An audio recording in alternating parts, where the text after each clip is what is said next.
Hello everyone, today I'm going to be doing something a little different. I'm going to share with you a few of my more crazy and interesting stories from my trip to Japan in 2016, and I'm also going to try the new matcha drink, a teaspoon.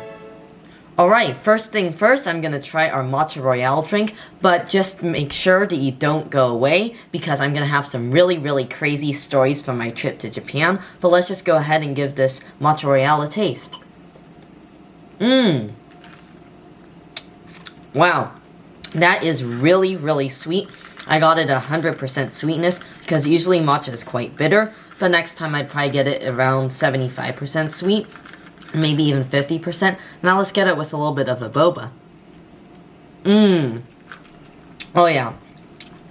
You know, despite the sweetness, it has a still really has a really nice grassy flavor. It's really rich and you can really taste the tea. And the boba adds a new dimension. It's kind of chewy and it's really good. I really enjoyed it. Now for our trip to Japan. When I first found out that I was going to Japan, I was super excited, and this was about 4 years ago when I was in 5th grade, and I was super hyped up for it, so I started researching videos on YouTube, and I found this one really good channel called Only in Japan. I really recommend you check it out, because I really enjoyed it. It's just about the producer, John Daub, and he goes around traveling around in Japan, and he does all these really fun things, like going to different festivals and exploring the Japanese culture, and I thought that was really fun, and it got me really excited.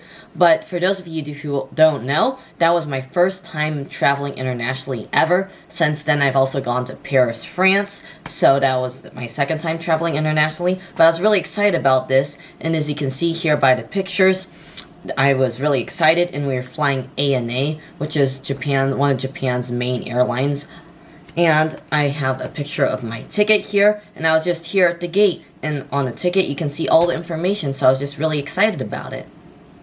One of the first things I tried in Japan was sashimi, and I was really excited about that because that was my first time trying raw fish. Some of you might be surprised about it, but I just get really worried about getting food poisoning. But I thought, you know, it's a good chance to try something new, so I got otoro, which is fatty tuna, and it was chopped up and it was served on top of seasoned rice, and I thought, it was just okay. The texture didn't really bother me. It was just kind of soft and melty and delicate, but the flavor was a very mild fish. It didn't have a lot of flavor, and the fat was just kind of mild and it melted, but I thought it went okay with the rice, so it was definitely something to try for the first time, and I definitely recommend trying sashimi if you're in Japan. Anyways, this drink is really good.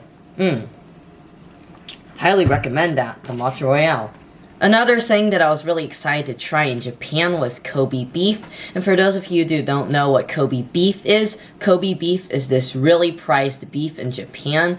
They raise their cattle just for it, and they feed them a special grain diet. And basically what it does is it brings an intense marbling to the meat, and there's tons of fat spread out throughout it, and it's very expensive. The beef that I got, it probably costed around $175 US just for me. But I'm telling you, it was totally worth it. It was some of the best beef I've ever had, probably by far, and it was very simple. It was just with some salt and pepper, and the second it hit your tongue, it would just melt and drip all this delicious fat, and it wasn't just bland fat, it was flavorful. You could really taste the meat too. It was just amazing. Definitely something I really enjoyed in Japan.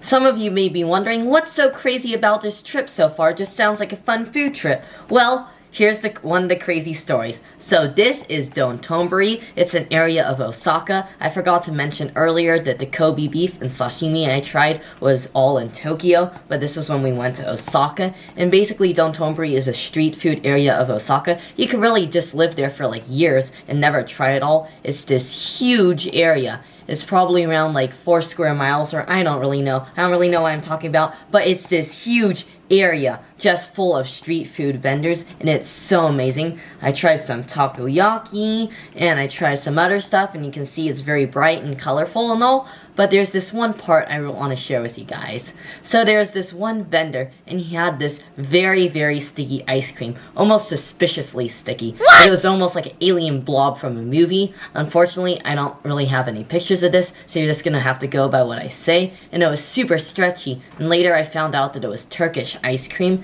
Actually, maybe it said that on the card if I remember. Yeah, it did say that. And he had like chocolate and vanilla, and he would just pull this huge like wooden spoon out of it, and it would just stick to it, and he would just pull it up, and I was like, what is this alien thing? It was incredible.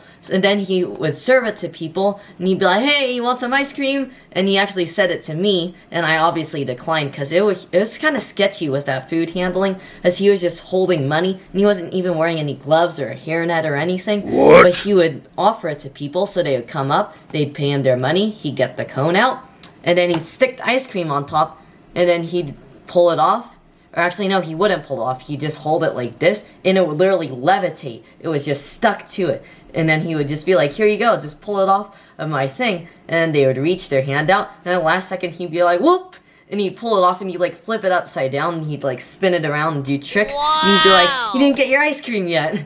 And then he would like poke people on the head and poke people on the nose. And that was really hilarious. But I was just thought, that's not really sanitary. And I just thought, that was really sketchy, but that's a crazy story from Japan. Now for another really crazy story. So this is when I went to Arashiyama Monkey Park. It is located in Arashiyama. It's a part of Japan. It's sort of near Kyoto. So I went there when I was in Osaka. But it was a whole journey to get there. You had to take a couple of trains and a couple of transfers. And then so when you got there, you saw this huge mountain, and then you had to climb it. It was around a mile hike, so not too unreasonable, but it was pretty steep and upslope, so it was a little bit of a hike, but it wasn't too bad. It was definitely worth it. And when we got there, we saw these evil demon monkeys. Like evil. Look at their faces, they're so evil. They're bright red, and from what I know, they are the Japanese snow monkey, which is the only monkey native to Japan. So I thought, wow, these are kind of creepy, but they kind of fascinate me at the same time. So up there's a tourist center, and they were selling food, like little apples and stuff. So I just fed the monkeys from the behind the cage. But what they said is, whatever you do, do not look into those evil eyes. They will see it as a sign of attack, and then they'll just jump on you, and then they'll go crazy, like screeching in your face. And it's just really not a thing you want to mess with. Don't mess with those monkeys. Anyways, back to the story. So I was feeding them, and I thought, the stories I heard and looked up on YouTube, they're probably just all exaggerated. They're probably just kind of peaceful. They just mind their own business. Yeah, they look a little intimidating. It's probably just folklore. But no, when I exited the monkey cage, there's something going on, because I saw a monkey running around, and then there was another monkey chasing it, and they were fighting and screeching, and I thought, wow, that's kind of crazy. But then eventually they just kind of confronted each other, and they looked each other in the eyes, which you should not do to a monkey, because they accept it as a sign of challenge. But then eventually it just kind of fizzled out, and they left. And I decided, wow, that was a really cool experience, definitely something I won't forget. But then I hiked back down the mountain, and that was that. One thing I forgot to mention is you could see there's a sort of like cage sort of contraption, but basically what it is the monkeys are free range, and they have all free range around the mountain, and the humans, they just have to cram into this sort of room or cage, whatever you want to call it, and then you feed the monkeys through the grate, as you can see. But the one thing I do have to admit with you guys is there's one point where I did look a particularly monkey in the eyes. It was just because I was lifting up the food, and I just kind of glanced up, and then the monkey totally freaked out. He kind of like screamed, and he went scampering off the cage. So yeah, definitely don't look those monkeys in the eyes. So this is when we went to the city of Nara.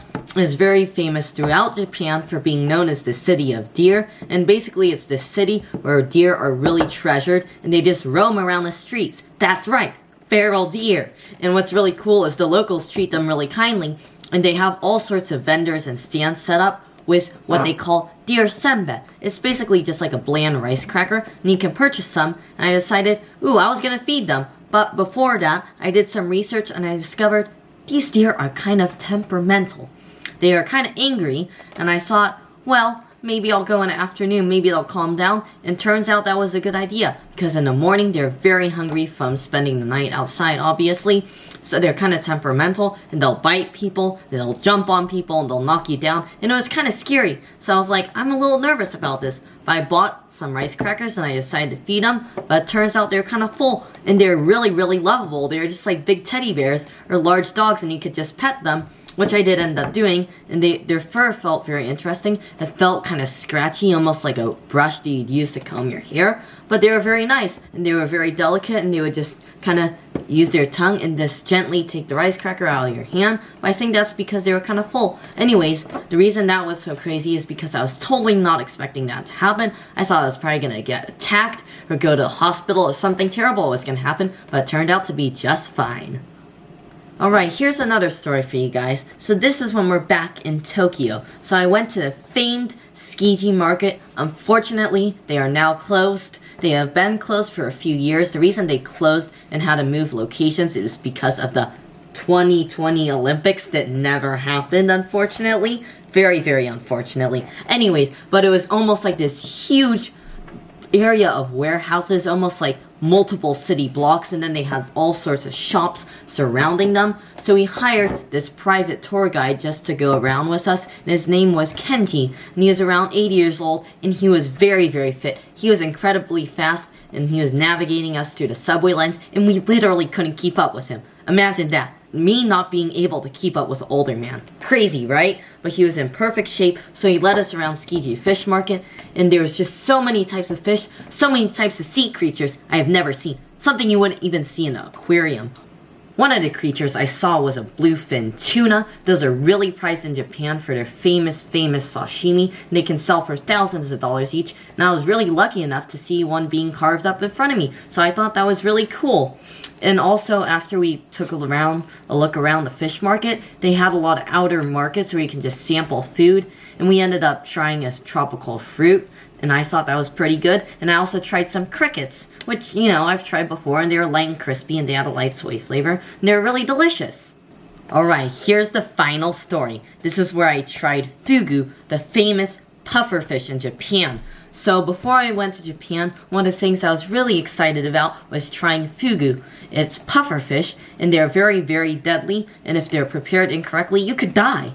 And basically, you'll just be paralyzed, and there is no known antidote, so I was kind of scared about it, but I was also kind of fascinated. And we went to this one really reputable Fugu restaurant. Apparently, they've had no deaths. What I've heard is they generally use the non-venomous type of pufferfish, but who knows? It could have been venomous and we might not have even known. Anyways, so back to the story. So we got a few things there. We got some fugu skin sashimi, so it's just raw fugu skin, and it was served with a yuzu sauce. It was alright. It was kind of mild and bland. Sort of reminds me of squid. It's more about the sauce that makes the dish, and it really did. It was pretty good. And we also had the very famous fugu sashimi, so it's just pieces of fugu that are very thinly sliced, and I dipped it in the sauce, and it was very delicious. It was kind of tender. It almost reminded me of a whitefish, and it was pretty good. And one other thing that I thought was really cool, we got a hot pot, because we ordered a fugu course dinner. In the hot pot, they had chopped up pieces of fugu, and they were still wiggling around. That's right, still wiggling. It was like Frankenstein's lab in a restaurant. So I thought that was really crazy, and we just put it into the hot pot, and they were boiling, and they were still wiggling. Eventually they stopped wiggling though. I don't know what caused that, but it was super crazy. And we also got some fugu tempura, which was definitely, by far, my favorite thing there. It was so delicious. It was the most melty whitefish flesh I've ever tasted. It was so melty and flaky, and it had a really mild fish flavor, but it was really crunchy and really great, especially with that tempura batter. So amazing. And to round it off, we had a dessert. It was sort of like 2 cookies, and they're almost like wafers, and they were filled with red bean and vanilla ice cream, and they were very, very delicious. Anyways, that wraps up my trip to Japan. Overall, it was something I really, really enjoyed. I was so excited for it, and it definitely met my expectations, maybe even exceeded it. And the unfortunate thing is I was planning to go to Japan this year, but we have to put that on hold, obviously. But I really hope I can go back again. And yeah, that was the story of my trip to Japan in 2016. Anyways, I hope you guys enjoyed this video. If you did, make sure to hit the like button, and I'll see you guys in the next one. Bye-bye!